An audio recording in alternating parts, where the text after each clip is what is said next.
the Pentax K1000. Oh yeah. Oh, it's the classic.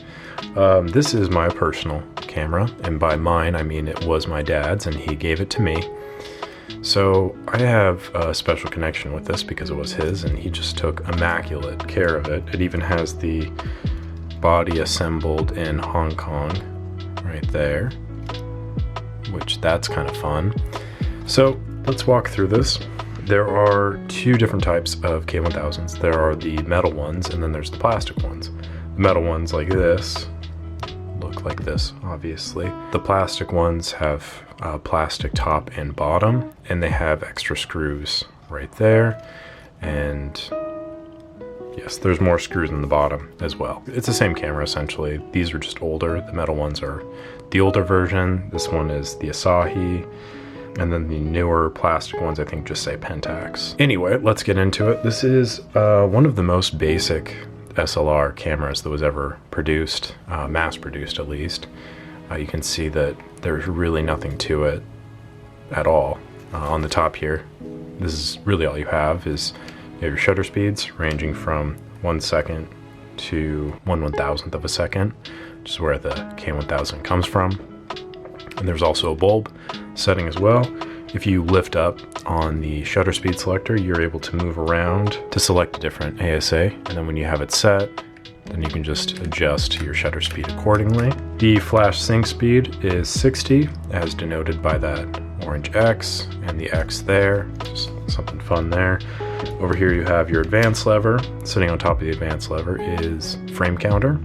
And then obviously when you open up the back, that will reset. Over here, obviously, you have your rewind lever. Open up the back like that, just lift up on it. While we're in the back, might as well look at that. Very, very, very simple in here. You just have to line it up over here. There's a little slot right there. Pull it over, make sure that it sits in those teeth right there.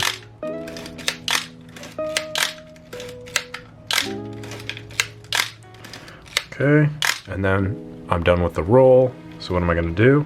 Push down on the button here, that disengages the sprocket. Lift up over here, rewind your film. Boop, boop, boop. Good to go, lift up on that, pull it out. Then in the bottom, what we have here is, this is your battery compartment. This just unscrews like that. And then this comes out, good enough. Then underneath here, you have one LR44 button cell battery. That's gonna go in negative side down. And then it should say up here, positive, but sometimes this is just a little sticker. So sometimes that's scraped off. So if it is, that is what it is. Negative down, positive up. Tighten that back in. Remember, nickel works fine. I just had a flathead screwdriver on hand. If you had a flash gun that was attached separately to the camera, or one that you had somewhere further off, you can tie it into there. And that's it, really. I mean, when you look through the viewfinder, there is the light meter is on the right side. The top there's a plus sign, the bottom there's a minus sign, and then in the middle there is a little gap. And you want to get the needle within that gap to make sure that you're on exposure. Anything above that will be overexposed, anything below that will be underexposed. Now the problem is that a lot of these, either the wire's gone bad because somebody left a battery in there for too long and the corrosion got in, whatever, or the electronics are bad. So even if you put a new battery in, that won't get the light meter to work, and the needle will just be sitting in the middle regardless of what you have it set at. You can fire it without battery power just fine because it's all mechanical.